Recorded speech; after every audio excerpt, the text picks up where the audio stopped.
Rail নিয়ে রাজনীতি করবেন না, নিজের কাজগুলো দেখুন। প্রয়োজন পড়লে মমতা বন্দ্যোপাধ্যায়ের পরামর্শ নিন এবং নিজের কাজে লাগান।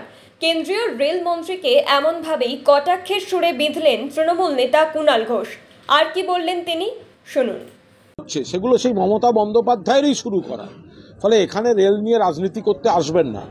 রেলমন্ত্রী মমতা বন্দ্যোপাধ্যায় বাংলার জন্য দু দফায় যা যা কাজ করেছেন, আপনি নাক গলাবেন পরে, নিজের ডিউটি করুন, সেগুলোকে আগে শেষ করুন। আর বাকি যা আছে, কোনো কথা বলতে হলে মমতা বন্দ্যোপাধ্যায়ের পরামর্শ নিয়ে কাজ করুন। আরেকটা হচ্ছে যে আজকে শ্রমিক ভট্টাচার্য তিনি বলছেন যে শ্যামাপ্রসাদ মুখোপাধ্যায়ের নামে শিয়ালদা স্টেশনের নামকরণ করা হোক এবং তখন সম্মান দেবেন। তার জন্য তো কিছুদিন আগেই একটা পদক্ষেপ নিয়েছেন। কোথাও কি এটা পলিটিক্যালি ওনার নামকে ব্যবহার করার চেষ্টা হচ্ছে বাংলায়? এটা রাজনীতি করার চেষ্টা করছে। আপনারা দেখছেন ইউএন লাইভ, বাংলা খবরের শেষ কথা।